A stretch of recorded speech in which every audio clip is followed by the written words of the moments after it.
The year is 2003.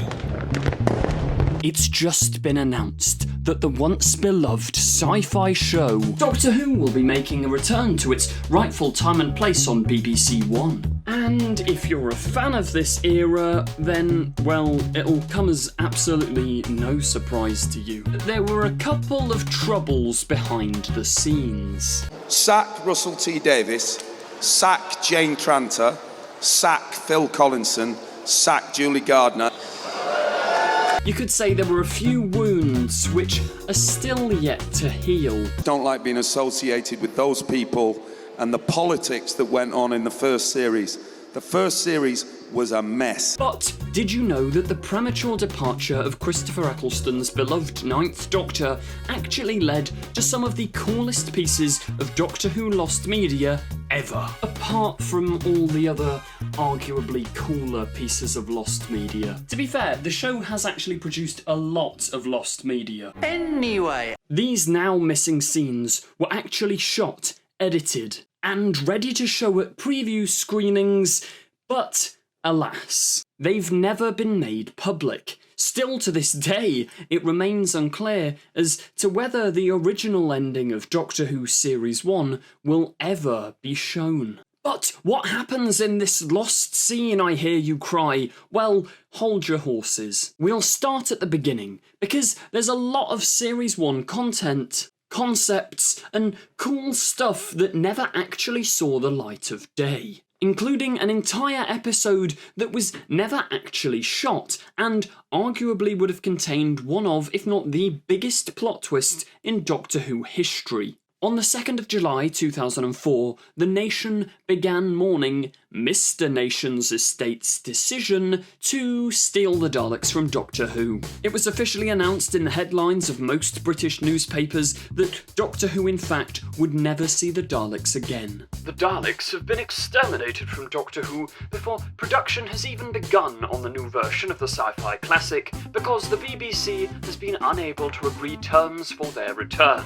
After 8 months of negotiations, the BBC has admitted defeat just weeks before filming is due to begin, claiming Nation's estate had demanded unacceptable levels of editorial control over scripts featuring the Time Lord's most famous foes. All was lost. Can you even do Doctor Who without the Daleks? That's like doing Ghostbusters but without the ghosts. Or The Lord of the Rings without the One Ring. Or, I don't know, SpongeBob SquarePants without his square pants. Which, come to think of it, definitely exists out there on the internet. Showrunner Russell T Davies did later admit in a statement that it was a huge shame to lose the Daleks. We are disappointed that the Daleks will not be included, but we have a number of new and exciting monsters. Just gonna jump in here because I actually missed a part of this article which is genuinely insane and is definitely a lie. But the secretary for the Terry Nation estate,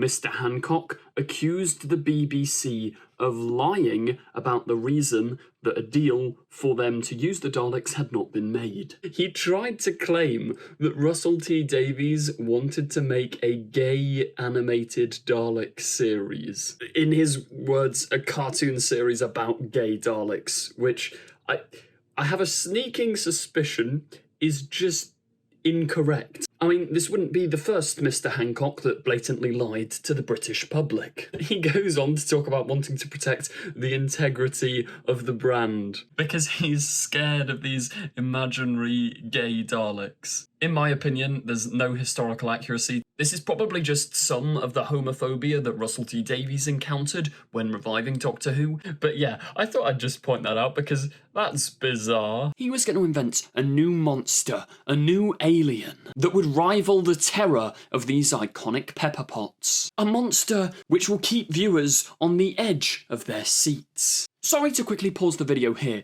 but if you're feeling generous or are enjoying this video, please feel free to subscribe, or if you're already subscribed, turn on the notification bell. If you want exclusives and extras, please feel free to become a member of this channel, link in description. After all, the scripts for the series were basically complete. They were only weeks away from beginning shooting. Episodes such as Dalek, or Bad Wolf, or Parting of the Ways were nearing their final drafts. Thus, Russell had to find a way of filling this Dalek-shaped hole. So, what was the new idea for the Metaltron that lived inside of Henry Van Statten's basement? Well, here's some concept art from Russell T Davies himself. Is it just me, or does that seem incredibly familiar?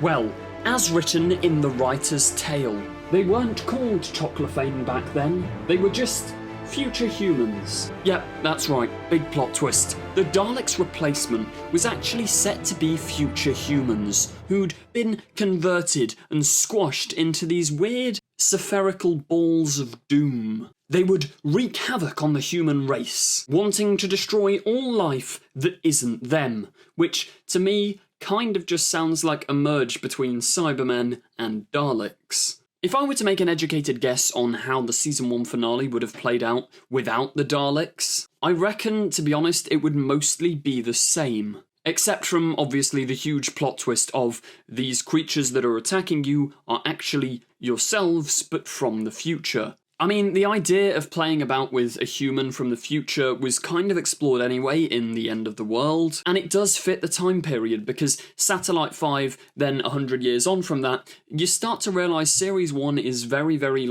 human heavy. It's focused on Earth. I don't think they actually go to an alien planet once. So having humans be the ultimate villains of the episode does kind of add up. You can see how the big conclusion to the finale would have been basically the same, with the Ninth Doctor having to choose whether to wipe out all of humanity with the big Delta Wave, or if he's gonna let these future human spherical things go off and conquer the universe. As thrilling as that does sound, I am very glad we got the finale that we did, because the Daleks, they're beyond iconic. They're great. Who doesn't love the Daleks? It also becomes apparent that maybe the loss of the Daleks actually aided in the idea of the Time War, because it perfectly explains, without ever having to say their name on screen and get into copyright battles, how both the Doctor's people and the Doctor's greatest enemies have just gone and will never be seen on screen again. Or so the people thought, because only a couple of weeks later, on the 4th of August 2004, the Daleks officially returned to the BBC. An agreement had been reached ensuring that the Daleks, voted the most evil Doctor Who villains of all time, would be back. I am absolutely delighted that the Terry Nation Estate and the BBC have been able to reach agreement on terms for the use of the Daleks in the new Doctor Who series, said Tim Hancock, agent for the Terry Nation Estate. We look forward to working closely with the production team in the forthcoming months. It was rumoured for a while that this alleged deal between the Terry Nation Estate and the BBC contractually locked in the Daleks to appear at least once every series or every year. And you can see why that's a rumour because, well, name me a year where the Daleks haven't shown up. What's that, 2016 when the show was off air? Well, technically, they were in the Bill companion reveal video. What, 2023, they weren't in any episodes? No, but they were in the comic relief special. Maybe it is true. I mean, it has kind of been dispelled. Stephen Moffat, when he was showrunner back in 2014, outright said that this contractual obligation does not exist. You certainly don't wheel out the Daleks because you've got a contractual obligation to provide Daleks. I think Doctor Who is great when there are Daleks in it, and I don't think you should go too long without the Daleks. For a child, a year between Dalek stories is an eternity. I remember as a kid saying, why haven't they done the Daleks for ages? And it had been 4 or 5 weeks. Anyway, with that Dalek Toclophane hullabaloo out of the way, the missing script, the unmade episode that contained this wild plot twist. What's that all about? Well, screenwriter Paul Abbott, who worked on shows such as Coronation Street and Cracker, was originally asked by Russell T Davies to write episode 11 of the new series. He worked on it for weeks, drafting up story ideas which Russell himself described as marvellously inventive, which, in my opinion, is a polite way of saying kind of insane. You see, the twist Abbott wanted to instate was that the Doctor actually created Rose. No, Rose, I am your father.